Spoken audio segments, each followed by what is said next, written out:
Well, thank you.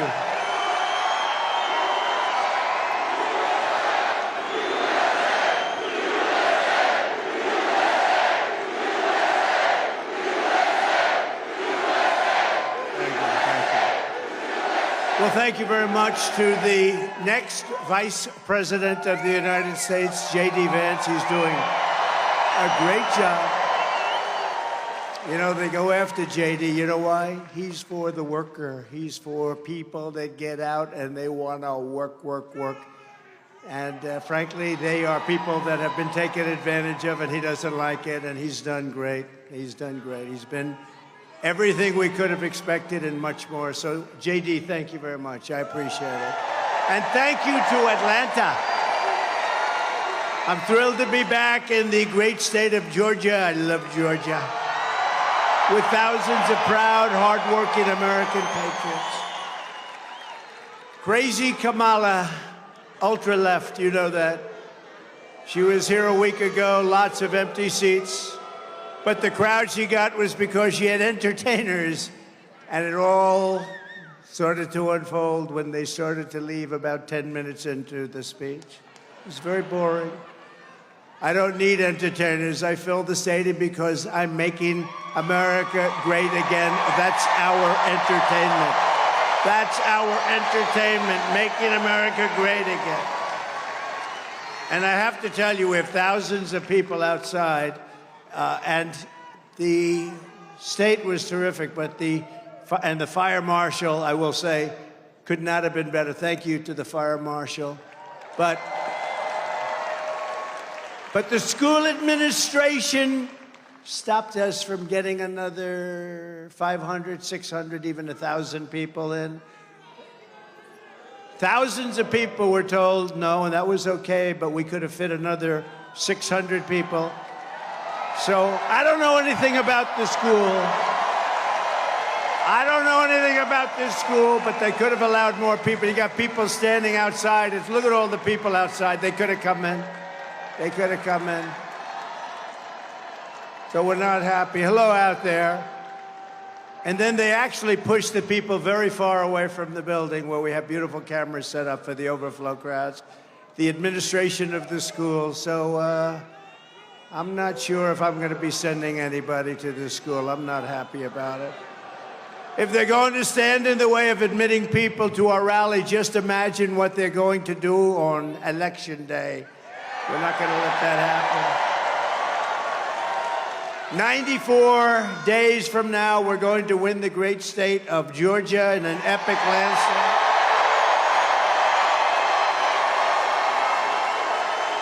And we're going to defeat crazy Kamala. Kamala. You know, there's about 19 different ways of saying it. She only likes 3. Biden never even came close. Kamala, she goes, Kamala. No, it's Kamala. We're going to evict this radical and incompetent administration from the White House. They're destroying our country. We're going to save our country. We're going to save our country. Yesterday, it was announced that unemployment is surging, with 350,000 Americans joining the unemployment rolls just last month. Tell you what, we could end up in a depression. We could end up in World War III and a depression. How about that? Could happen, too. Under Harris-Biden policies, we now have the highest unemployment rate in 3 years. Just came out yesterday. Even I was surprised. Those numbers were terrible. If Harris wins this election, you will quickly have a Kamala economic crash. You're going to have a crash. You could also have a crash like in 1929, more specifically, because that's where we're heading. When we win, you will rapidly see a brand new Trump economic boom. It's going to be booming like it was 4 years ago. With your vote, inflation will stop. The illegal aliens will be turned back. They're not coming in. We got to stop them.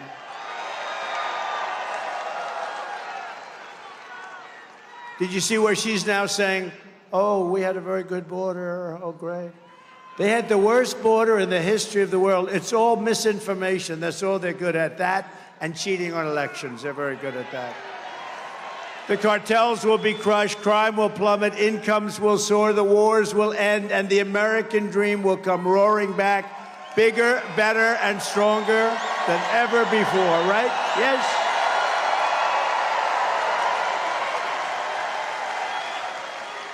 Thank you. But with 4 more years of Kamala, the California socialist, you know, she destroyed San Francisco. Then she destroyed the whole state. Look at what's going on in California. With your family and our country, it'll never recover. If you have any more time with these people, it's already, I'm worried about the next 3 months, if you think about it. These people are grossly incompetent. You'll end up in World War III, I'll tell you. And I hope I'm not right about that. You know, do you ever see the hats? Trump is right about everything. I don't want to be right about that. Her policies of open borders and double-digit inflation, inflation like we've never seen before. It's destroying middle-income families, working families, all families. Will demolish your life savings.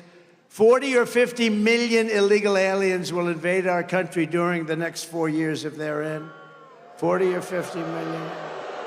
Medicare and Social Security. You know, she said she wants to put everybody on health care. You know, that's wonderful. It's all wonderful. First of all, they shouldn't be told to come here. Many of them were fine where they were.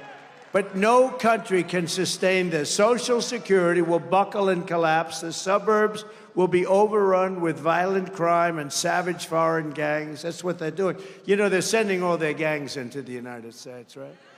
Look, there's front row Joes. You didn't get into the front row. What happened to you? What happened? Thank you. We have front row Joes. They've been to 229 rallies. And then,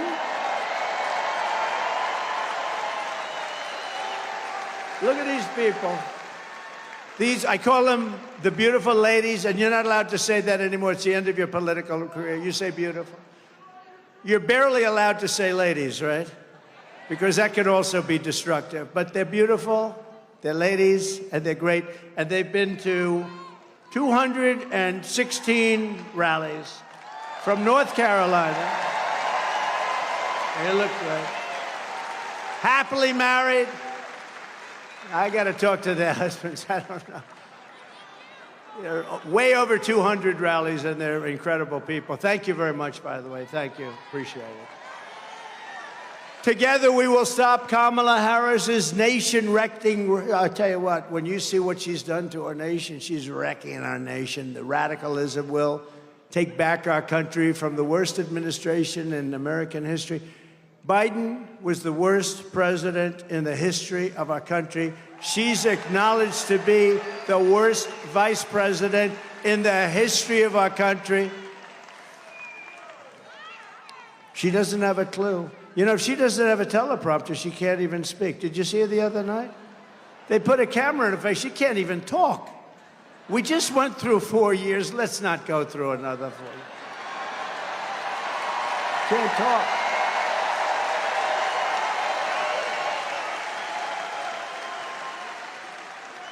No, it's terrible. You know, by the way, I'd like to congratulate Vladimir Putin for having made yet another great deal. Did you see the deal we made?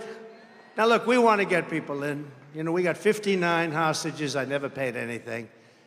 They released some of the greatest killers anywhere in the world, some of the most evil killers they got, and we got our people back. But, boy, we make some horrible, horrible deals, and it's nice to say we got them back, but does that set a bad precedent, Bert, right? Does that set a bad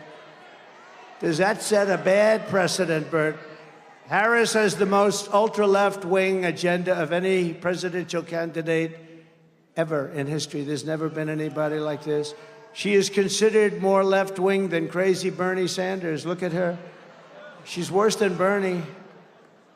And she happens to be really a low IQ individual. She really does. She has a very low IQ. We don't need a low IQ. President Xi of China said, oh, good, we have another one, a low IQ individual. They love dealing with low IQ. They love dealing with low IQ people, and they got them here, I'll tell you. We got them all. She is terrible. She's worse than he. I think she's worse than him. By the way, they really took it away from the guy, right? I don't feel sorry for him because he's a bad guy. You know, he's weaponized the whole thing, and nobody's ever done that in this country. But he's a bad guy. But people feel sorry for him. They did a coup. He just doesn't know it. But actually, he does know it. You know that. They said, Joe, you got 14 million votes. It's yours, but you're going to give it up. You're going to give it up right now, Joe. You're giving it up right now. No, I'm not. I was elected democratically. I was elected. No, you're giving it up, Joe. We're either going to do it the nice way or the hard way, Joe. You're getting the hell out. And it was the debate performance. So here's what happened in the debate. You know, we went there. It was the highest rated debate ever, and which was a great compliment. And as I left the debate stage, I took off because other people were entering the stage. You understand. I said, I don't want to confront other people. So we had a great debate. But as I left, CNN, I won't say who, but they said, that was the single greatest debate performance I've ever seen. And this went on for 2 days. They were saying how great I was. On the third day, they didn't mention that anymore. They said he was terrible. I liked it the first way better. I made him choke. Don't kid yourself. We made him choke. He was choking like a dog. He was choking. He was choking like a dog. And that was the end of him. I mean, that was the end from that. Then they said, okay, this was a disaster. So then they started doing interviews with people that are, you know, 100% bought. The media, the fake news media, they had some people interviewing him, like George Slopadopoulos. ABC. ABC's one of the worst, by the way. They're all sort of bad when you get right down, but ABC's bad. And they're asking him hardball questions like, where did you stay last night? Did you think you did well in the debate, even though you could? Did you ever see a guy in a debate, you know, they give you like 2 minutes to answer, and you want to use up, you got so much fertility in there, you want to use up every second, and he'd answer a question. You have 92 seconds left. And I kept saying, I'll take them. And he said, oh. You have 92 seconds left. He goes, oh. This is not what he wanted. He left a lot of time on the board. But I went right down to the last second. I didn't want to go a little bit over because I know they'd cut me. They would have cut me. But they were very fair, actually, CNN, shockingly, honestly. They were very fair. They want to do another one. You know, we're doing one with Fox if she shows up. I don't think she's going to show up. She can't talk. She can read a teleprompter. I'd give her about a 6 on a scale of 10, 6. For talking, I'd give her less than a 1. We need people that can talk. Kamala pledged to give free taxpayer-funded health care to all illegal aliens. How do you like that idea? Which will destroy Social Security. She called for the abolition of ICE. Listen, ICE, I know some people here. 2 of them are really tough guys. They're fighters. They're vicious people. They're good, tough people. They don't want to work for ICE. ICE will go into a pack of MS-13 killers and thugs, and for about 2 minutes, you just see fists flying back and forth, and then they stand up and they win, and they grab them, they throw them in a paddy wagon, they get them the hell out of the country, and she's calling them the equivalent of KKK, okay? And she loves deadly sanctuary cities. By the way, all of the things you're hearing now, she's now denying. But, you know, the one good thing about the internet, you press a button and you got it. Although they are trying to delete everything.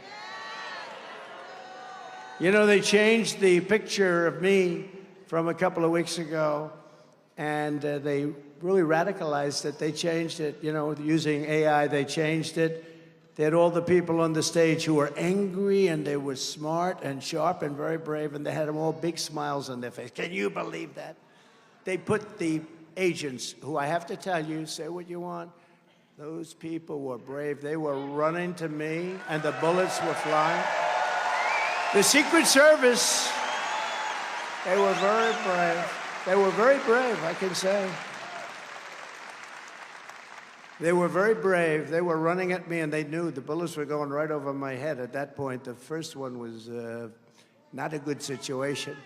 Not a good situation. That was really something incredible. That was from God. That was from God. Because the chances, that was from God. For all of you non-believers, that one was for God, right? Boom. That was a close one.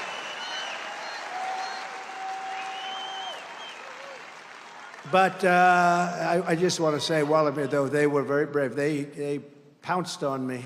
They pounced on me, and I heard those things whizzing over me. They were whizzing, and I have to say that because people take abuse, and there were mistakes made. There were mistakes made, pretty bad ones, but the bravery of that moment was incredible, and also that the sniper, the Secret Service, who was a phenomenal, talented shooter, one bullet from hundreds of yards away, if he doesn't hit his target, and he hit his target, boom.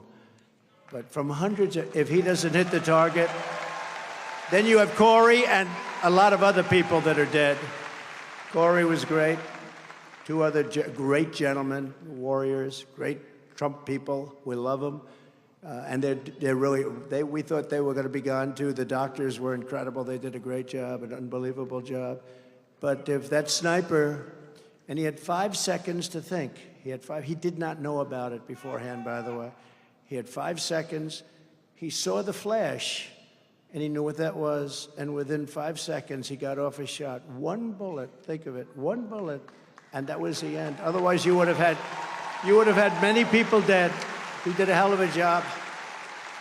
And that was from a very far distance. That was from basically about triple the distance. It was a much longer shot. So we want to thank him, and we want to thank all of the people in Secret Service for their bravery, because they were very brave. I mean, this was a bad thing. Very brave. But she refuses to even say the words illegal alien or radical Islamic terrorist. She says nope. And the main thing, think of this, she wants to let mass amnesty and citizenship. She wants all illegals to have mass amnesty. Everybody can. Even criminals, because many of them that are coming in are from prisons and jails and mental institutions, insane asylums. They hate when I use Dr. Hannibal Lecter as the late, great Hannibal Lecter. Oh, they go, look at all the media back there. Look at all the fake news. That's a lot of fake news. That's a lot of fake news, Bert. But she doesn't want to get involved. Look, here's a story. When a politician says something young in life, that's where they are. That's what they believe in. Defund the police, all the things that she said. That's where she would go if she ever got the chance. She's never going to get the chance. Our country will be destroyed. She's worse than Biden. She's worse than Bernie Sanders. She's Bernie Sanders, but not as smart. That's the way I view her. I said she's a dumb version of Bernie Sanders, and actually further left than him. She supports mandatory gun confiscation. I'm sure you wouldn't mind that. Would anybody mind if they came into your house and took away your gun or your guns? Oh, I'm shocked. I'm shocked to hear that. She's for taking away all of your guns. The problem is they won't take them away from the bad guy. The bad guy's not giving up the guns. The good guys are going to, oh, well, yes, ma'am, here's my gun, thank you. Now you're totally defenseless in your house. No, you can't do that.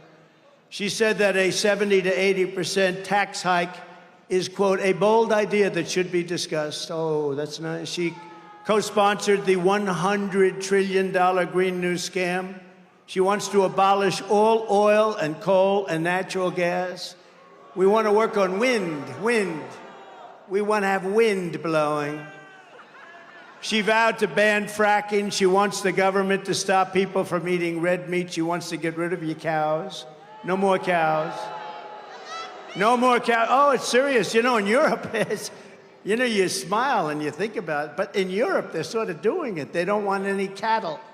She wants to get rid of gas-powered cars and replace them with all electric. They don't go far. They cost too much. They're all made in China. Other than that, they're fantastic. And I'm for electric cars. I have to be, you know, because Elon endorsed me very strongly, Elon. So I have no choice. But he knows. No, I am for him. I'm for him for a small slice is a slice. But you want to have gas-propelled cars. You want to have hybrids. You want to have every kind of a car imaginable. They want to go all electric. And there's no way you can ever load them up. They call them loading them. You can't load them. We're going to have to spend $9 trillion in the Middle West. You saw they built chargers. Now, a charger is a gas pump with electricity come through it. Is that good? So it's like for 8 chargers, they spent $9 billion. Is that a good deal? So at that rate, it would be $10 trillion to charge up the country. The whole thing is crazy, right, Mr. Preacher? She wants to get rid of 2 very special words to me, and I came up with this because I noticed when you went into stores, I used to go into stores, now I wouldn't want to go into stores because they have everything under lock and key. You ever see they have bars up, they have glass up? I don't know how you can do business like that. I'd like to buy a toothpaste, please. Oh, wait till the clerk comes. 25 minutes. The clerk. They open this heavy glass armored door. Here's two. How the hell do you make money doing that? It used to be that if somebody robbed your store, you would be very tough about it, right? Now, Kamala started this. Anything under $1,000, you can do whatever you want. And these guys are sitting out there. You ever see them? They've got paper. Okay, go ahead. Oop, that's over that. Drop that back. Put that. There's no crime if it's less than $1,000. She's the one who started it. She is a lunatic. She wants to get rid of these 2 very special words. You remember I used to bring it up all the time in 2016. By the way, we did much better in 2020 than we did in 2016, but these are minor details. We did much better. They said, what was the difference? I said, well, we got millions of more votes, as you know that too. But we're not going to let that happen again. Ready? The 2 words are Merry Christmas. She doesn't want anybody saying Merry Christmas. Now she's denying it, and then they found the tape last night. She's such a liar. She denies all this stuff. She said, I was not the border czar. She was the New York Times has a headline, border czar. She was the border czar. She was the worst border czar. She was the worst czar in history. Kamala's radical ideas belong in a San Francisco commune filled with far-left freaks, but they do not belong in the White House. They do not belong in the United States of America. This November, Georgia is going to tell Kamala that we will not let her turn America into a communist country. Remember I used to say, we will never be a socialist country. Well, I was right. They skipped socialism. I was right. I was right. It will never be a socialist country. I'd say that. State of the Union, I said, we will not ever allow our country to be a socialist country. I was right. It's gone communist. It skipped socialism. It never stopped. The train never stopped at the socialism world. The world of socialism, not a good one, but the world of communism is many times worse. Now that they've swapped out Biden, is he going to the Democrat convention? That's the big question. I'd like to go to watch Kamala get sworn in as they ripped it away from him. They took away his presidency. What do you think, Mr. Congressman? You had a very good speech. Didn't he make a good speech? What do you think about ripping away their socialism there? What do you think about ripping away the guy's presidency, right? No, it's not democracy. Remember the words they use? They are a threat to democracy. They've been saying that about me for 7 years. I think I got shot because of that, okay? People said, he's a threat to democracy. No, I'm the one that is saving democracy. It's true. They're a threat. Thank you. Thank you.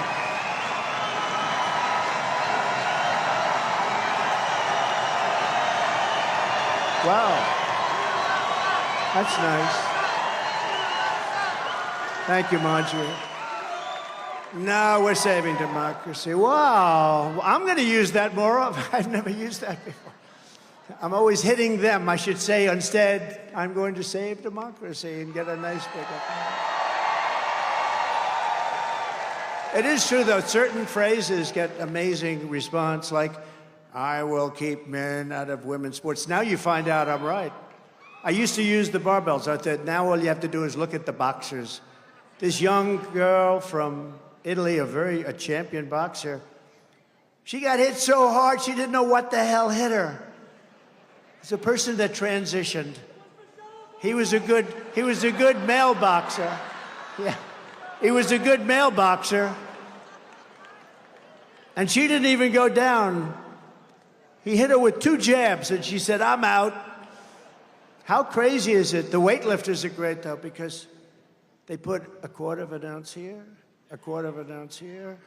And she goes, by the way, First Lady of the United States hates when I do this. She says, it's so damn unpresidential. I said, but the people like it. Right, Marjorie? She doesn't like it. She's a very elegant woman. She doesn't like it. Should I do it, Marjorie? So, no, our First Lady, she said, you know, your speech was great, but this weightlifting thing is so unelegant. And please don't imitate him not being able to find stairs, because every time you do it, they say it was you that couldn't find the stairs. Sure. I'm very careful, because the press is among the most dishonest human beings in history. They know. Bruce knows. The great Bruce Lavelle. Stand up, Bruce. He's been with me from before I ran. He was with me in 2014, saying that guy in New York should run. He'll be great president. That was long before I even read. I didn't even know about it. I think you might have convinced me to run. I don't know. Some of these people, you know, some people have been with me long before I ran. They would say, Trump should run. That we had Romney. Remember Romney? And they did polls. Romney and Paul Ryan, what a combination that was. Whoops, there we go off Fox. Fox just won. No, Paul Ryan's on the board of Fox. What a mistake that was. But they had Romney and Paul Ryan. What a team that was. They got clobbered. They got clobbered. The choice in this election could not be more stark. On the one hand, you have a radical left freak. You have a candidate who is fake, fake, fake. On the other hand, you have a president who will fight, fight, fight for America. Fight, fight, fight. I will, I promise.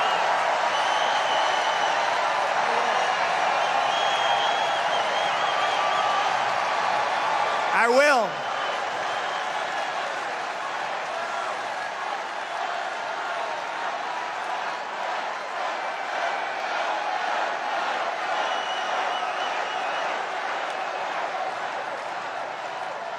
By the way, the fire marshal, I love him. Could the school people allow, there's some seats right up there. They could let him come in. I don't know what you're doing. I don't know what you're doing. Let the people come in. They're standing outside, thousands of them. Let them come in.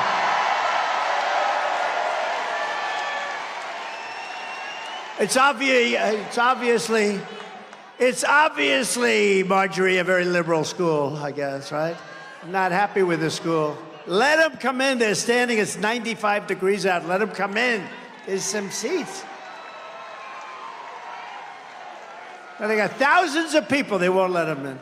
A Harris presidency. You know why? Because they don't want to show that we're successful. That's all it is. They don't want to show. She has to go get entertainers. They start leaving as soon as she opens her mouth. Well, Hillary used to do that, too. I remember she got Bruce Springsteen. I'm not a fan, I'm not a huge fan. I have a bad trait. I only like people that like me. Does that make sense? And these people like me, Bert, right? These people like me.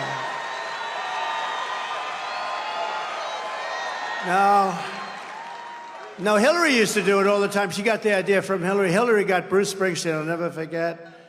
And the place was pretty full. Not full like our places are full. And I don't have a guitar. I don't have a guitar, but our places are bigger. We get more people than anybody. I don't care how many guitars they have. You know, in New Jersey, we had 107,000 people come. Nobody has that. Nobody. In Alabama, we had 68,000 people. In South Carolina, we had 82,000 people. That had closed up the whole state. We even did one in the South Bronx in New York. Rough place, but boy, it was love. 25,000 people. It was love. It was love. But I'll never forget that Hillary, and they were all saying, oh, she drew, 25,000 people or something. Then he finished with the concert. She starts speaking, and everyone's leaving. I said, that's not working out so good. That's not working out, right? But I don't know. You have to be real. If people show up, people show up. But to do that, I don't know. There's something pretty phony about it. But she had somebody. Who did she have? Who was the entertainer that she had, you know? Yeah. That's what I think. By the way, the entertainer couldn't fill the place either. Even with the help of the school's trying to get students, please go. This is embarrassing to us. Please go. No. Wasn't Hillary a beauty when I campaigned against her? She said, look at him. Look at him. Just look at those words he uses. He will start wars. No, I had no wars. I got rid of ISIS, 100% of ISIS, but that was already started. I was the one that had no wars, first time in 80 years. In California, Harris was the original Marxist prosecutor. She was in the role of Fannie Willis. Has anybody ever heard of Fannie Willis? You know, Fannie Willis is a good friend of your governor. You know that? Your governor. I'm not a fan of your governor, but she was in the role of Fannie Willis or Larry Krasner, George Gascon, Alvin Bragg of New York. Oh, he goes after me. He goes after me because of the Justice Department. Never happened before. The DA of San Francisco, Harris, shielded illegal alien crack dealers from deportation. She wouldn't let them be deported. She fought like hell. She wouldn't arrest criminals of the worst kind. She wouldn't arrest murderers. She wouldn't arrest anybody. The state has gone to hell. Gavin Newsom is the worst, one of the worst guys. Gavin Newsom. But she was the one that started it. She ruined San Francisco, ruined California. As California Attorney General, she defined and redefined child sex trafficking, assault with a deadly weapon, and rape of an unconscious person raped as nonviolent. These were nonviolent crimes. We shouldn't even prosecute these people. To help spring child predators and dangerous criminals out of prison all over the state. And during the left-wing riots of 2020, you saw that, she urged her followers to donate to bail rapists and murderers out of jail while saying that the violent mobs should not stop. They should not stop. She said she was endorsing to fund the police, and she said, violent mobs, let the violent mobs keep going. Let them keep going. We love what they're doing. We love what they represent. This is the lunatic that the fake news is trying to build up to be the next Margaret Thatcher. You know, 4 months ago, she was considered grossly incompetent by the fake news. Now they're saying, oh, isn't she wonderful? Isn't she wonderful? No, she's not wonderful. So we have to work hard to define her. I don't want to even define her. I just want to say who she is. She's a horror show. She'll destroy our country. For years, she has pushed legislation to strip police officers of any protection. They have no protection. Anything they do, they get sued, they go bankrupt, they lose their house, they lose their family, they lose their pension. They ruin their lives. They want to ruin their lives. She was the worst at ruining police officers. And by the way, I have the endorsement of virtually every police organization in the United States. Almost every. And when I'm president of the United States, again, we will never defund the police. We will only overfund. We're going to overfund the police if we have to. I will always give our law enforcement heroes the protection, resources, and respect that they so dearly deserve. And like other Marxist DAs, and she was the first of them, she was horrible. She was horrible. She had a very good friend named Willie Brown. I liked Willie Brown. He knows more about her than anybody's ever known. He could tell you every single thing about her. Could tell you stories that you're not going to want to hear.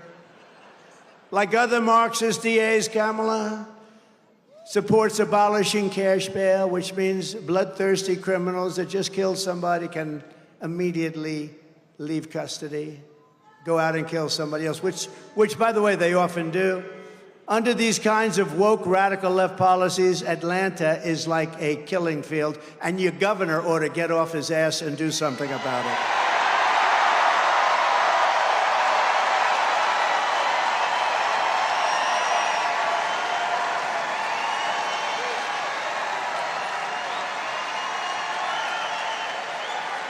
Just a few weeks ago, 2 13-year-old boys were murdered and an 11-year-old was shot while sitting outside their house in southwest Atlanta.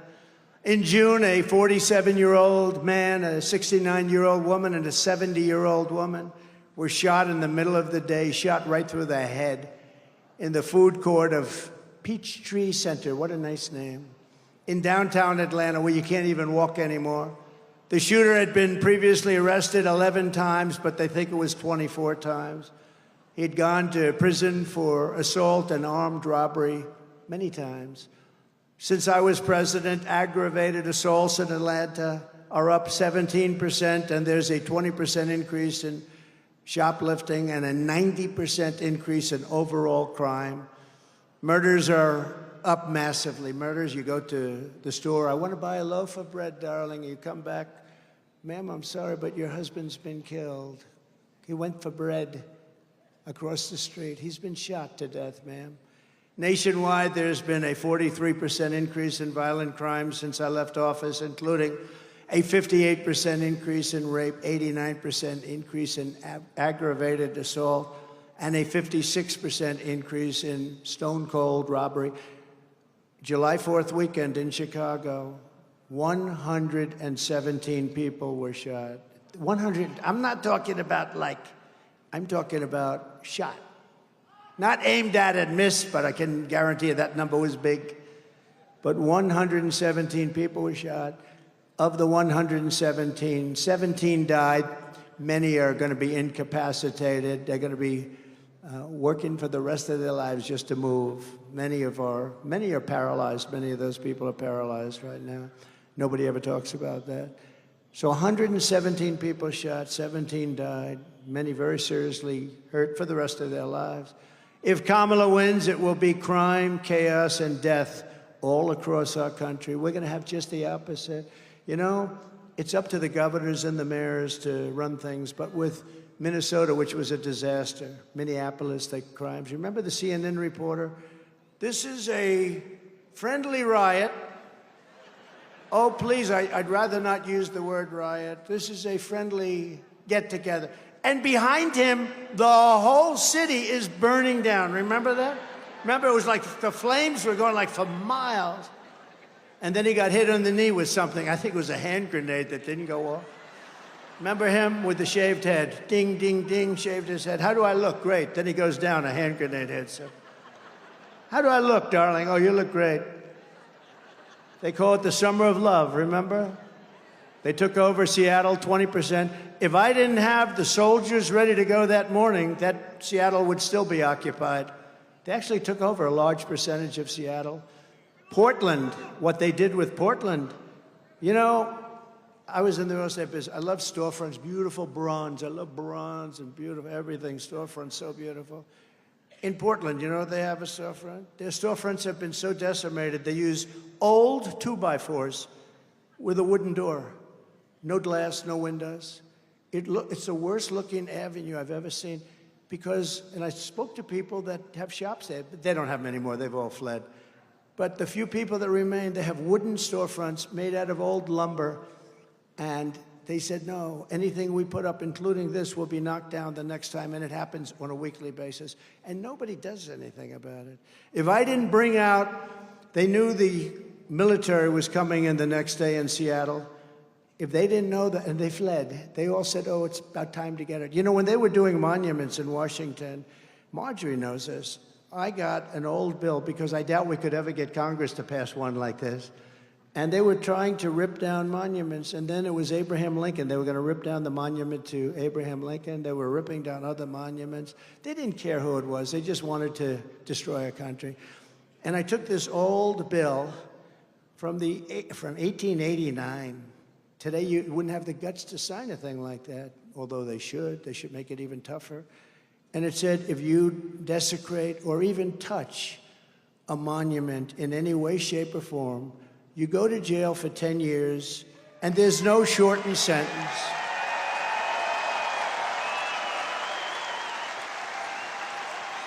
There's no shortened sentence. There's no, like, you get 9 years off for good behavior. No, it's 10 years, and you're not allowed to even do that. No judge is allowed to do it. In fact, it was so old when I had it. I'm saying, this is an old sucker. This thing is old. But I reinstituted it. It was so severe, frankly, that they didn't use it. And then I had a press conference, remember, and I announced anybody. And people were, you know, doing lassos of those gorgeous horses and all the things up there. And yet you saw it the other day. They were doing it again in Washington, D.C. with spray paint into limestone and granite. You know, the limestone, it's a very porous stone. I was very good at this. I was a builder, as you may have heard. And the limestone, that paint goes in there, sucks. In 100 years, you'll see that. There's nothing you can do. It just goes right in. It's very, very porous. It's sand, basically. Beautiful sand, beautiful lions, beautiful monuments, the bells and everything, desecrated. And I wonder what happened to those people. Probably nothing, right? Probably nothing. What they did tremendous damage. They did tremendous damage. But so I announced this bill, and the bill, I had a press conference to announce it. And I said, 10 years for anybody even touching any of our beautiful monuments. You know what happened? It was a beautiful sight. I saw thousands of asses, only the back, walking out of town. Some were running. They didn't want to do anything. They just wanted to get the hell out of town. And that was the end of the problem. We didn't have any more problem. We had no more problem after that. There was no problem. And that was the end. You didn't hear about it after that, Mr. Congressman, did we? Collins, good speaker he is. He's got a future. Does he have a future, Marjorie? I don't know. Got the look. He's got the hair. Good job. I watched. Good job. We will restore law and order to America. We will bring back public safety to the great state of Georgia, which is doing very badly in that way. And on day one, we will seal the border, stop the invasion, and send the illegal aliens back home, and we'll do it very quickly.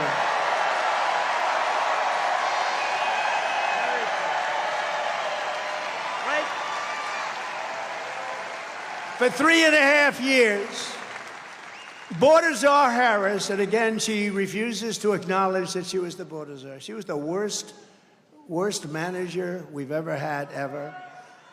And by the way, all of the people in charge of the border, they've all endorsed me. They said he was the greatest president we've ever had. Tom Homan, you know, Brandon Judd, all of those guys, they've all endorsed me. And they said, she's the worst, I mean, it's hard for them to say that, but, you know, they said there's never been anybody so incompetent. For 3.5 years, Border Czar Harris has allowed terrorists and criminals to pour across our wide-open border. And now she's denying it. You can't fall for it. Disinformation. Deny, deny, deny, deny for a year. We'd never done. Nothing happened. We were great. We were great. We were so tough. And some people will start to believe it, you know? They used the word brainwash. Did you ever hear the word brainwash? Mitt Romney's father used that word. It wasn't good when he used that word. It destroyed his career. But they were brainwashed. Some people they hear it over and over again. how bad they were, and they say how great a job they did. They did great, they did great. They say it again and again, and all of a sudden people, and don't forget, it's not their main thing. They're accountants, they're lawyers, they're taxi drivers, they're carpenters, they're electricians. They hear it over and over again. All of a sudden they say, she was really great on the border, wasn't she? No, she was a disaster. She has destroyed our country. We're going to bring it back, but she has destroyed our country. She's incompetent. They're coming from South America.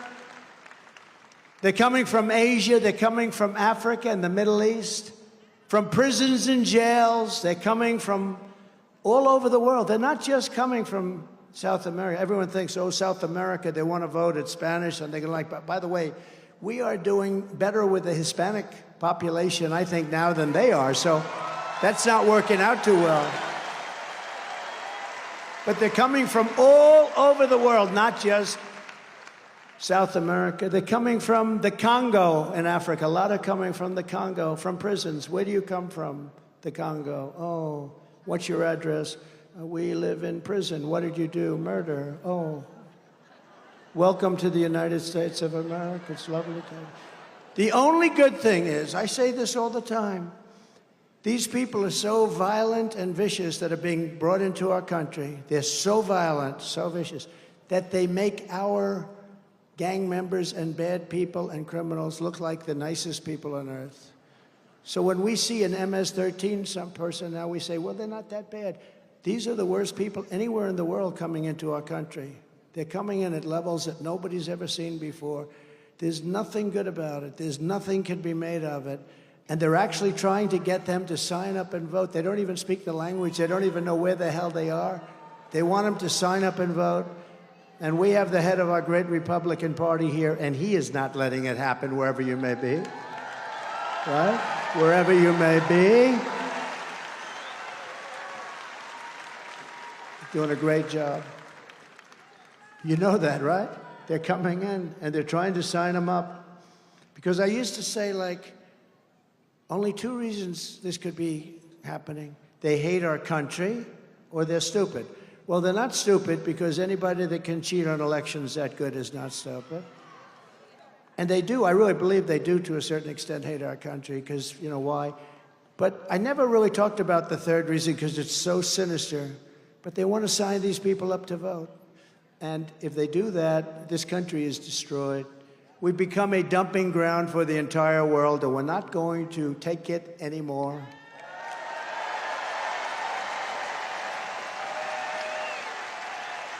Just a few months ago, right here in your state, I met with the devastated family, what a beautiful family, of Laken Riley, the brilliant 22-year-old nursing student, topper of her class, who was out for a jog on the campus of the University of Georgia when she was assaulted, beaten, and horrifically killed. Her family was, I mean, look, they'll never be the same, incredible family. Kamala Harris let in the savage monster who murdered Laken Riley. He was an illegal alien who was in Border Patrol custody, but under Harris's policies, instead of being deported immediately and fast, he was set free into America. Please enjoy your stay. Laken's blood is on Kamala Harris's hands, and she was in charge of the border. But there are many, many people like that. Laken is not the only one. Kamala is responsible for the death as though she was standing there watching it herself. She was responsible, and for so many more. 3 days after releasing Laken's killer into the United States, Harris went on television and lied to the American people, saying the border is secure. Quote, the border is secure. What kind of a politician lies to Americans about keeping the border open while precious young girls are being assaulted and killed? And Laken is one where the press was, I mean, very strong on it, but there are thousands of people that are being killed and being criminalized and victimized by these people that are pouring into our country. I call it migrant crime. We now have migrant crime in our country. It's a new form of crime. It's called migrant crime, and it's vicious, and it's really bad. Kamala Harris should not be asking for your vote. She should be begging Laken Riley's family for forgiveness, and Joe Biden never would mention her name.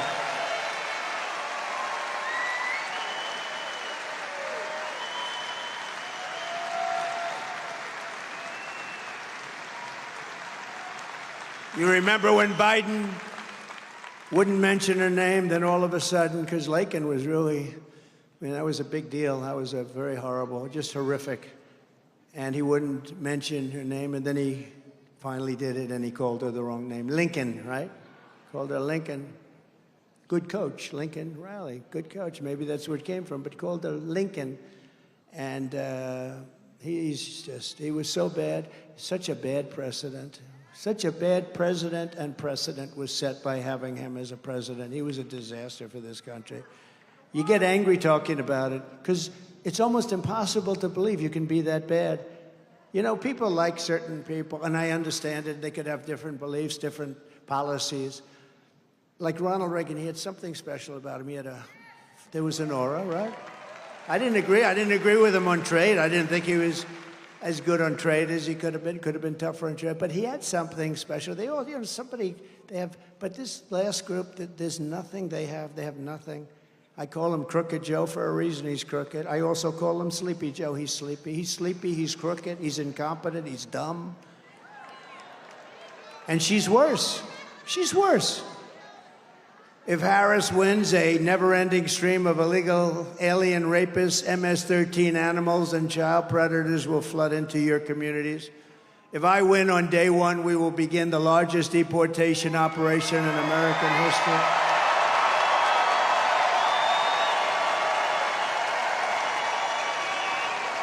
Have no choice.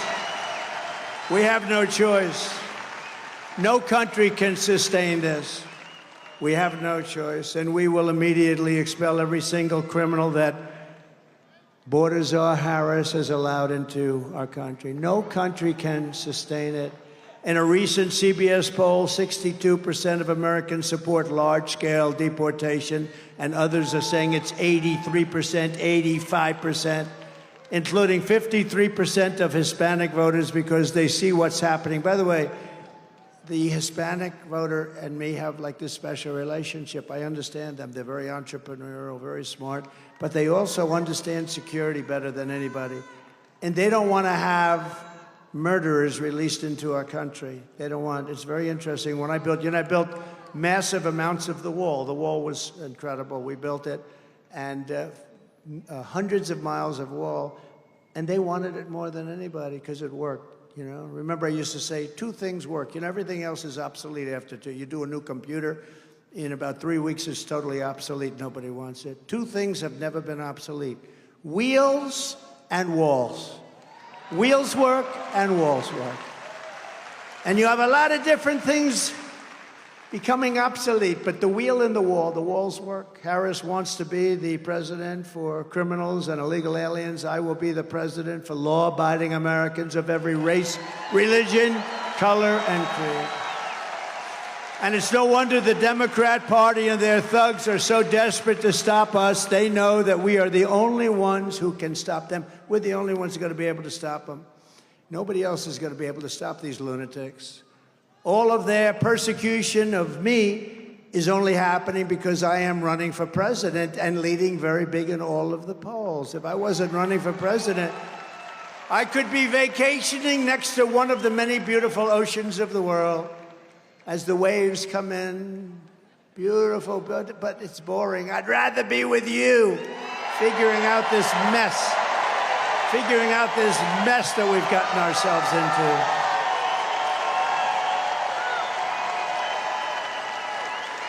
We're going to figure it out. We've got it figured out. Thank you. Thank you.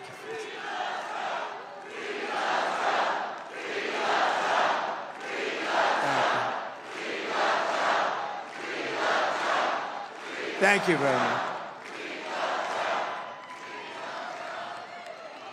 Now we have two things we have to do. We have to vote, and we have to make sure that we stop them from cheating, because they cheat like dogs. I don't know if you've heard, but the Georgia State Election Board is in a very positive way. This is a very positive thing, Marjorie. They're on fire. They're doing a great job. 3 members, Janice Johnson, Rick Jeffries, and Janelle King. 3 people are all pit bulls fighting for honesty, transparency, and victory. They're fighting. Are they here? Where are they? Where are they? Where are they? Thank you. What a job. Thank you. Thank you. Wow. But we have a couple of other members that aren't so good. We have some that aren't so good, but these 3 are really doing the job because they don't want to see this happen. That will destroy our country. They just passed a rule for Georgia elections requiring that 3 people at each precinct independently count the total number of ballots before certification. Who could be against that? Who could be against it? Thank you, Janice, very much. That's really amazing. Thank you all. Thank you all. Those are great people. I'd say brave, but I mean, to you, it's like that you got to do what you have to do, right? It's not like a question of brave. They said I was brave 2 weeks ago. I had to do what I had to do. It's not like brave, right? It's just we do the right thing. Go. Thank you. My courage was contagious. Well, your courage is contagious, too. Thank you. Thank you. Nice.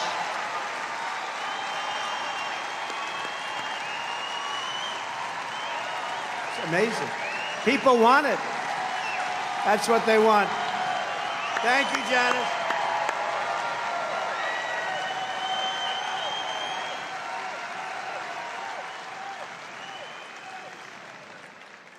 That's great.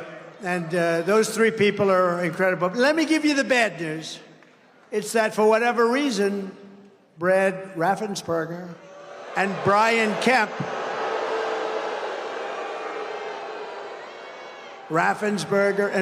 Kemp, your governor, who I got elected, by the way. If it wasn't for me, he would not be your governor. I think everybody knows that. He's a very disloyal person, isn't he? Very disloyal. But these 2 are doing everything possible. Plus, your attorney general would like to see him show up and do something. But, I mean, look at the love and adulation and applause, because this is like a poll. This is like a poll. We have thousands of people. That's better than going out and paying $500,000 to have some pollster go out and poll 212 people. Look at this. Look at the love they have for Janice. That's what people want. They want to have honest elections, and they want to have strong borders, you know? Very simple. But your governor, Kemp, and Raffensperger are doing everything possible to make 2024 difficult for Republicans to win. What are they doing? I don't know. They got something in mind, you know? They got a little something in mind. Kemp is very bad for the Republican Party. He wouldn't do anything. You know, we have Burt Jones over here. We have Burt Jones. All he wanted in the Senate was to have a special resolution passed, and it was all done. Every senator wanted it. Every Republican wanted it. And we have Senator Beach here someplace, too. Where is Senator Beach? Oh, I can't forget him. We can't forget him. A warrior, you know that, and many others in this group. But all they wanted was to have just a special. We want to go over the election. We want to look because there's too many things. And the governor wouldn't sign it. And I knew he would because I got him elected. I sent a young guy over to his office. Would you please have him sign this? And the kid came back. He said, sir, he won't sign. Of course he will. I got him elected. Give me a break. Of course he will. No, he wouldn't. And then I said, well, go back over. Tell him it's for me. It's a good thing, not a bad thing. They want to look into possible election fraud. Wouldn't you say, Senator, that's a good thing, right? They want to look into election fraud. It comes back, sir, I said it was for you. This was a few years later, after I won him the election. Don't forget, I endorsed him, and you had a very good man, Casey Cagle, your lieutenant governor. He was going to win easily. And David Perdue, where's David? I love David, but that was his only mistake. He said, sir, would you endorse a friend of mine, Brian Kemp? I said, who's Brian Kemp? He said, he's a friend of mine, sir. And Sonny came too. This was probably the only mistake of David's life. That was a beauty, David. Thanks, David, I appreciate it. And I endorsed this guy. He was like way down on the list. He was doing terribly. And he immediately, you know, my endorsement means a lot, and I'm very careful with it. And I endorsed him, and he won in a landslide. And then he said, I can't beat Stacey Abrams. I can't beat her. She's going to be too tough. And she felt that too, by the way. She still feels it. You know, she's constantly saying she won the election. She can say it, but I'm not allowed to say it. I'm not allowed to say it. And Michaela, I love you, Michaela. I'm in love with Michaela. Please explain that to Melania. Please explain that to our First Lady. You're fantastic. Now, you are a special person. But I endorsed him, and then she said, I can't beat Stacey Abrams. He said that, and his wife said it too.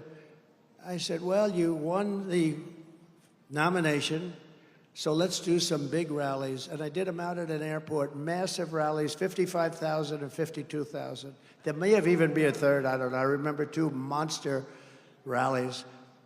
And I said, you're going to win. He said, I don't think so, sir. I said, no, you're going to win. I'm telling you. I can tell the vibe of the people. I'm like, I think, David, 287-0 in the last 12 months with endorsements. People respect my endorsement, and I respect them, and I love them. I love them. But so I did these 2 big rallies, and he won. He did win. He won by like 2%. And his wife looked at me and said, thank you, sir. We'll never, ever be able to repay you for what you did. You got my husband the nomination, and then we beat somebody who was unbeatable. You know, she was, in theory, unbeatable. She was the hottest politician in the country at the time. Democrat politician, I would say I was hotter because I was president. So I was hotter than I'm only kidding, Marjorie. I'm only kidding. Although maybe I'm not kidding, actually. No, she was like the hottest, certainly the hottest Democrat politician in the country. And she was going wild for years. She's still going wild. She can't even believe it. But I got him by doing massive rallies. And I really worked hard. He's the most disloyal guy I think I've ever seen. But think of the wife. We can never repay you for what you've done, sir. We could have never won. And now she said 2 weeks ago that I will not endorse him because he hasn't earned my endorsement. I haven't earned her endorsement. I have nothing to do with her. Somewhere he went bad. And you know what? Your numbers in Georgia are very average. Your crime numbers, your economic numbers, all of your numbers, you're very average. You can do a lot better, and you'll do a lot better with a better governor. You can do a lot better, just so you understand. But I don't want her endorsement. I don't want his endorsement. I just want them to do their job for Georgia. And you know what? He's the governor. He ought to support his Republican Party, because if he doesn't have his Republican Party, I could tell you where he came from, and it wasn't good. And you have a great leader of the Republican Party right here. Stand up, please. He has done an unbelievable job. And he has to work like hell with a governor that doesn't help him. And Raffensperger ought to make sure that the vote is honest. And they don't want the vote to be honest. In my opinion, they want us to lose. That's actually my opinion. And we can't let that happen, because if we lose Georgia, we lose the whole thing and our country goes to hell. Because we can't have her be president of the United States. She's grossly incompetent. We can't let that happen. They're the ones, don't forget, who got Fani Willis and her lover boy boyfriend all jazzed up. This guy, the governor, you know what? She's an embarrassment to the state of Georgia. He's the governor of Georgia. He ought to do something. Many, many people, their lives have been, forget about me, many people, I'm used to it. It's true. I'm used to fake crap that goes on with these politicians. But many, many people, their lives have been destroyed because of Fani, F-A-N-I, Fani. You have to pronounce it Fani. It's called Fanny. You have to pronounce Fani. I don't know how she gets. She should add a little U in there someplace if she wants people to call her. No, her and her lover right? Loverboy Wade. She hired him because of experience, paid him almost $1 million a year for experience. He's got great experience. He never did a thing like this in his life. He knew nothing about it. The only thing he knew about was something else. He knew about that. That's all he knew about. He didn't know a damn thing. Do you know him? Have you ever met him? Yeah, a couple of times. You ever see the phone records, phone calls being made at 3 o'clock in the morning, like every single night, phone call from her house? And he said, no, not well. I don't know her well. No. And this governor, I assume, I don't know, he could straighten it out because his state has become a laughingstock over it. And you know what? I love this state. I won this state twice, in my opinion. Once I won, and I did much better the second time. And Bert knows it, and Beach knows it, and everybody else knows it. He could have ended the travesty with a phone call because I did nothing wrong, and neither did all of those good people that are being persecuted. People in their 80s, they signed something, you know, because they see what's going on. I guarantee if I took a vote of this audience, if I said, what do you think? I won't do that. You know, they'll come and indict you if you say that, right? Now, they can say it. Stacey Abrams can say that she won the election, is fine. But if we say we won the election, and we did, that's not fine. We can't do it. Hillary Clinton is still complaining about the election, even though she called me up that night and conceded. But Hillary Clinton is constantly complaining about it. Nothing happens to her. We have two sides of justice, and we can't do it anymore. We have to get back to making America great again. We don't have time for this nonsense. I mean, Fani wanted to indict a certain U.S. senator who had nothing at all. He's saying, why are they calling me? I won't use his name because I don't want to hurt him. But she wanted to indict, and somebody along the way stopped her from doing it. She had many, many more people. She was going to indict almost everybody that came into the state for a visit. But Kemp doesn't want to end it because he's a bad guy, he's a disloyal guy, and he's a very average governor. Little Brian Kemp. Bad guy. But think of it. I got this guy, just think, and then that's it. I got this guy nominated, I then got him elected. Without me, he doesn't get nominated and he doesn't get elected. He had no chance of winning either one, and all he had to do is sign something where the Senate would like to look at election integrity. This is an honest man. That's an honest man. They were all honest. They were looking at something very legitimate. And this bad guy said, I'm sorry, sir. I can't do it. I called him. And I said, Brian, they're looking at election integrity. Is there anything you can do? I'm sorry, sir. I can't get involved in that. I said, but Brian, you don't understand. This is a good thing, not a bad thing. I'm sorry, sir. I can't get involved. I've had you up to here, Brian. I've had you up to here. He's a bad guy, and he's not doing this country a good service. People are looking at Georgia with Fani and her lover and all of the other things, saying, what the hell is going on in Georgia? What the hell is going on? The radical left Democrats rigged the presidential election in 2020, and we're not going to let them rig the presidential election in 2024.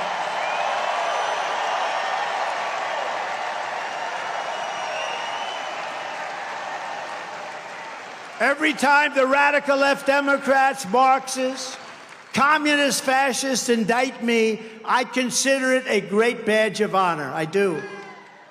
Because I'm being indicted for you. You know, my father and mother are looking down. They were great people. They're saying, my son got indicted like 4 times. Al Capone didn't get indicted 4 times. He would kill you if he didn't like your look. If you looked at him in the slightly, that's a nice shirt. Scarface, Al Capone, the most evil man. He didn't get indicted like Trump. I got indicted for what? I'm protesting an election that was rigged. This guy didn't get indicted. My father would say, but Alphonse Capone didn't get indicted. He killed hundreds of people. If he took you out for dinner, even you, see you two guys, would you stand up with the MAGA black, please? Stand up, please. Look at these two guys. Who the hell is gonna mess? Who's gonna mess with that? MAGA black. MAGA black. I love them. I like them better than you, Bruce. Now, those are two tough cookies. But if Alphonse Capone didn't like you because you insulted him slightly at dinner, that was the end of you fellas, I have to tell you. And he didn't get like me. Think of it. How crazy is the world? And thank you for being here. You're good-looking guys, better looking than Bruce, I'll tell you right now. Much. Stand up, Bruce. Never forget, thank you. But never forget, our enemies want to take away my freedom because I will never let them take away your freedom. They want to silence me because I will never let them silence you. And in the end, they're not after me, they're after you. I just happen to be standing in their way. So I want to introduce a few warriors, if I could, please. And they're incredible people. They really are. And, you know, every night I do this where I get in trouble because I'm always leaving somebody out. I'm leaving a congressman out. I'm leaving a guy. It's brutal. So I end up going on the internet and thanking him, and I love him and all the stuff, or her. But, you know, it's always tricky. But I know these are people that are here, and I want to just thank them for joining us. Your great Lieutenant Governor, who's really great, Burt Jones.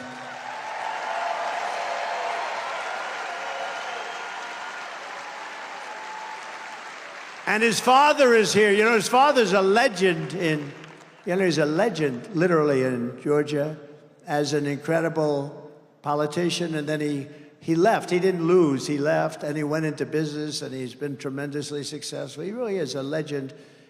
His name is Bill Jones. Does anybody know Bill Jones? Bill? Where is Bill? Good. I saw him backstage. He's fantastic. Representative Mike Collins. Thank you, Mike. Thank you very much. Thank you, Mike. Thank you. Where is the preacher that was back there talking to me? Where is he?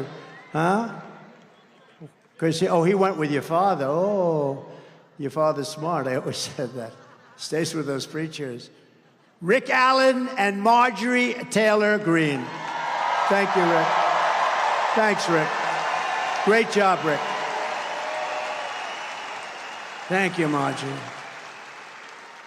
You know, I've known Marjorie from the beginning, and she's an amazing political person. I don't like to say politician. She's beyond that. She's really loved and respected by so many people. And in Washington, when she calls, they get very nervous. Oh, please. She's fantastic. So I thank you both for being here. Appreciate it. And a future congressman, he'll be one of your best. He's been with me for 8 years. And, you know, he always wanted to be a congressman. Then his district opened up, and he said, do you think I could do it? I said, you have my complete and total endorsement.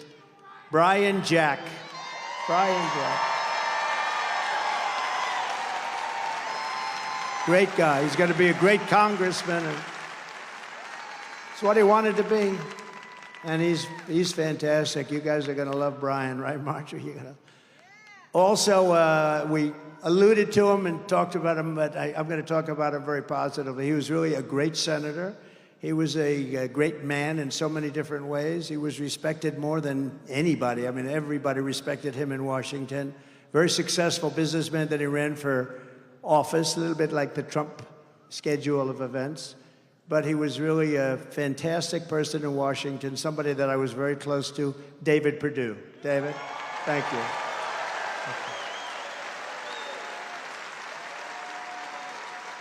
Doug Collins, will you stand up? Come on. How good was this guy?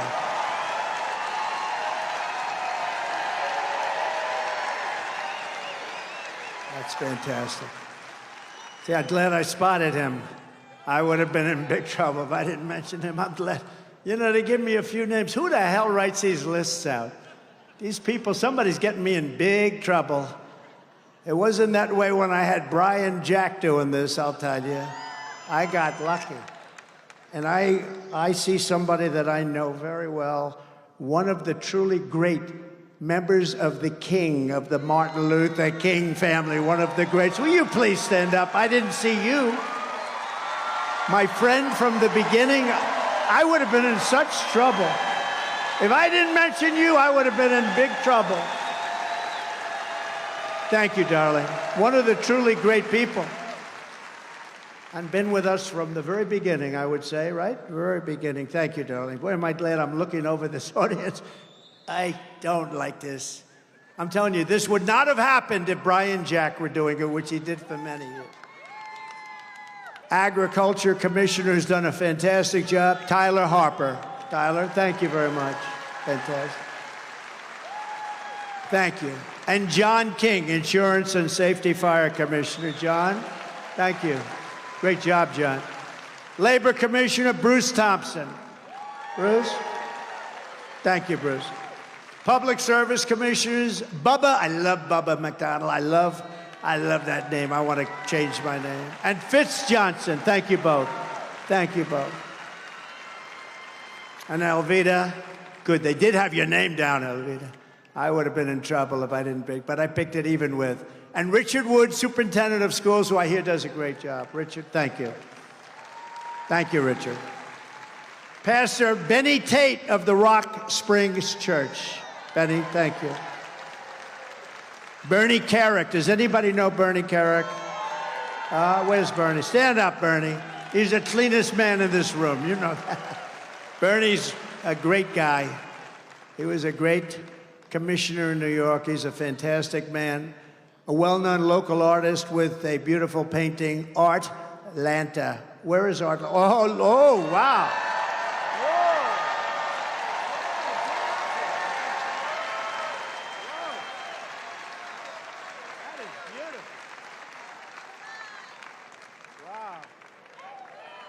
That is beautiful.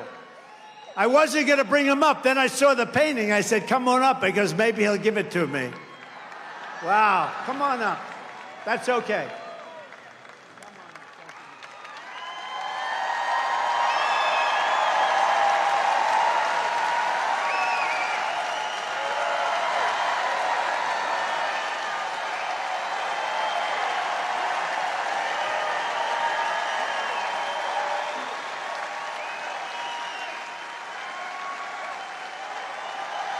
Is that good?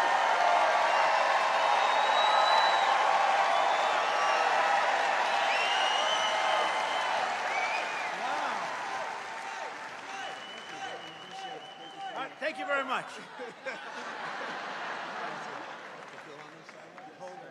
Wow, that's fantastic.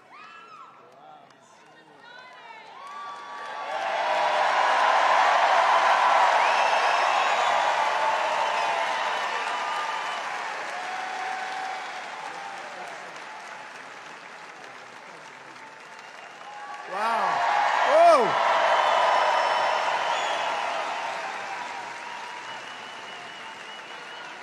Good. That's a real artist. I brought him up because I thought he was going to give it to me. He didn't give it to me. He just got me to sign it. I got nothing out of that. Hey, Michaela, I know you spoke. Just come up for a second. Come on. This young woman, I walked into, I don't know what the hell restaurant it was, but I walked into this restaurant, and we do it very quietly. We don't announce it. That's for, security reasons, everything. I walked in. She's behind the counter, and she didn't know I was coming. And she goes, it's President Trump. She looks at me. It's President Trump. You saved my college. And I said, how the hell do you know that? She said, this one is so smart, so sharp. She grabbed me. She gave me a kiss. I said, I think I'm never going back home to the First Lady. You were supposed to keep that quiet. See, now, for the average politician, that's death. For me, I don't care. I just want to tell you, you are an unbelievable person with a great personality. You lit up the whole room. You lit up the whole room. I said, weeks later, I'd go, who is that person that was so incredible? She knew everything about me. She had no idea I was coming. She knew everything about me. And the historically black colleges and universities I gave millions and millions, billions of dollars to. They kept coming back, and I said, why are you doing this? And we gave them long-term funding. And she knew that because she said her college, she loved her college. She said it was so great, right? You loved it. The illustrious CAU. Yeah, that's right. She loved her college, and she said, you saved my college. What was your college? Tell them. The illustrious Clark Atlanta University.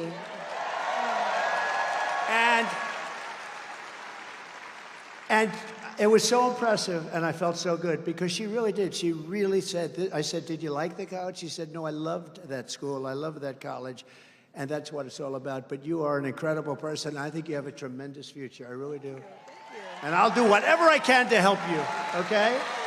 Thank you, Dad. Thank you very much for your help. Great job. You want to say something else? Man, you know, I thought I was done. But I do want to add on to some of the remarks that were made by others, and we do need to do our best to get the message out there. The fight is nothing if all we do is talk about it amongst ourselves. So with that being said, since you said you'd help me, shameless plug, if y'all need anybody to knock doors, make phone calls, wave signs, get people out to the polls, call me at Conserve the Culture. Because not only do I mobilize the HBCU students so that they may get this message, but I'm the best person when it comes to black engagement in the black community. And nobody needs this message more than my folks. So do y'all care for real? Are y'all with us for real? ConserveTheCulture.com for any and all inquiries. Y'all can follow me at Miss Kayla, baby. I'm going to give it back to Big T.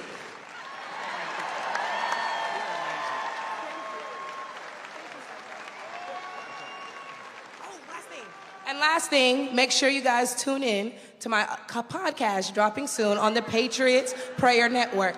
Thank you all.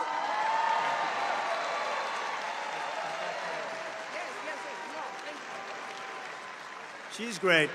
Thank you. That's a great person, great woman. Thank you very much.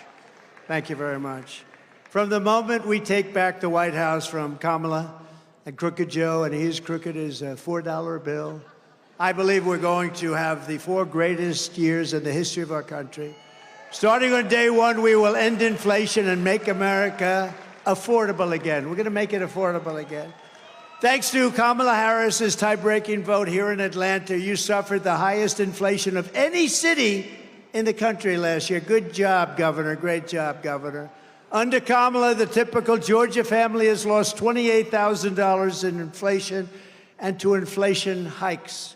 To bring down the prices of all goods, we will stop the Biden-Harris war on American energy. American energy is such a big deal. We will drill, baby, drill. We'll get that number down. We'll bring energy prices down. Everything else will float with it. We will terminate the Green New Scam, and I will end the Biden-Harris electric vehicle mandate right on day one. It will be ended. We will pass massive tax cuts for workers, and that includes no tax on tips, Michaela. To further protect Georgia workers, I will revoke China's most favored nation's trade status. I will pass the Trump Reciprocal Trade Act. If China or any other country makes us pay a 100 or 200% tariff, we will make them pay a reciprocal tariff of 100 or 200% right back. You heard us, we heard you. It's an eye for an eye. We'll take in a fortune, and they'll stop doing it before I even arrive at the Oval Office shortly after we win the presidency. I will have the horrible war between Russia and Ukraine settled, and I will prevent, and I'm the only one that's going to do it, 100% will prevent World War III, which is very close to happening. I will restore peace through strength, and in my next term, we will build a great Iron Dome missile defense shield over our country, a dome like none other, like nobody has ever seen before, and it will all be made in the USA, and much of it will be made in the great state of Georgia. And I will not cut 1 cent from Social Security or Medicare. I kept that promise 4 years ago, and I will keep it again. And seniors will not pay taxes on Social Security.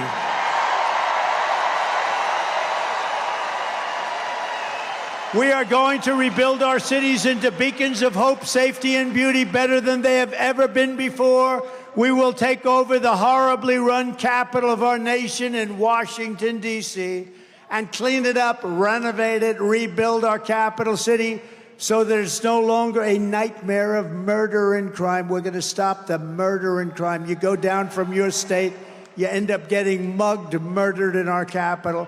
It'll be run tough and strong by our great police officers, but rather, we will become the most beautiful capital anywhere in the world. I could say again, but it's been so badly run for so long, I almost don't want to say again.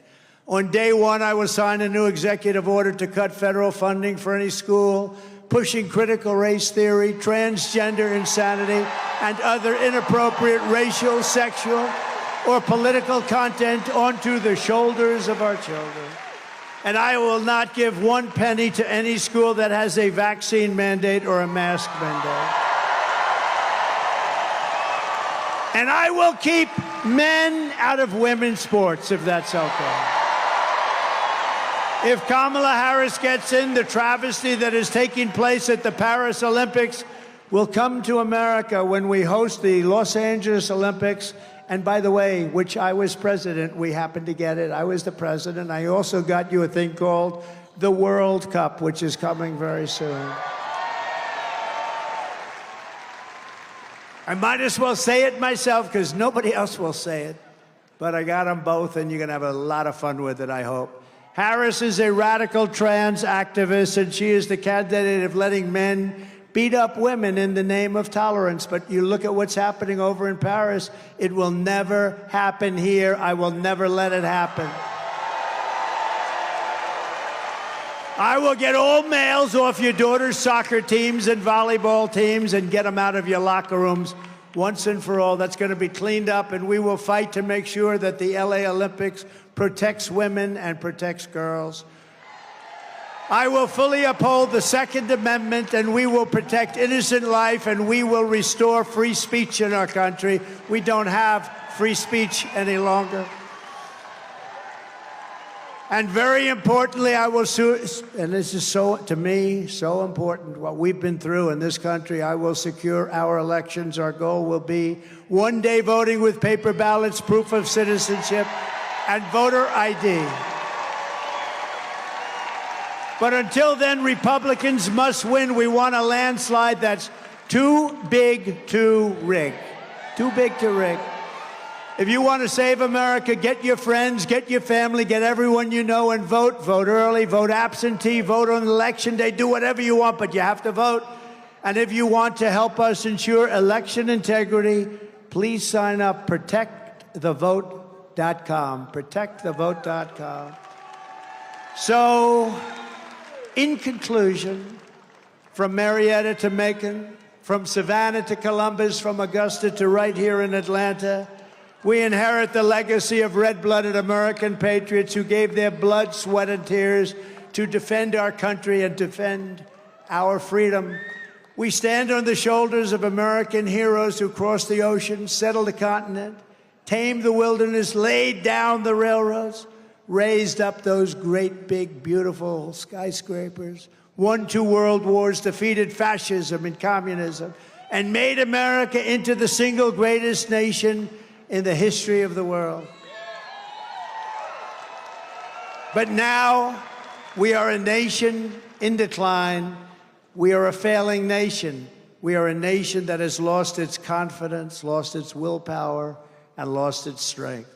We are a nation that has lost its way. But we are not going to allow this horror to continue. Less than 4 years ago, we were a great nation, and we will soon be a great nation again.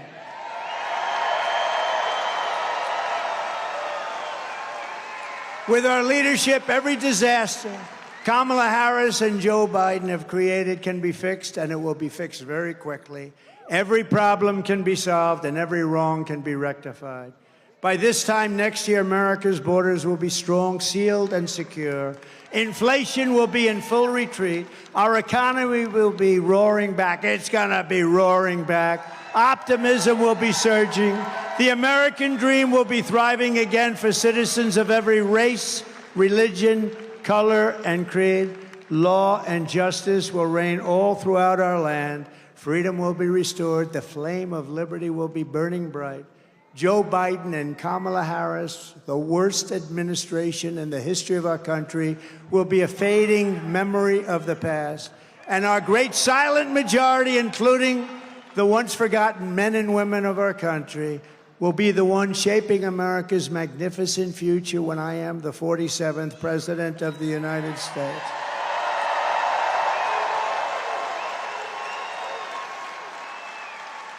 Because we are all Americans, and together we will show November 5th to be the most important day in the history of our country.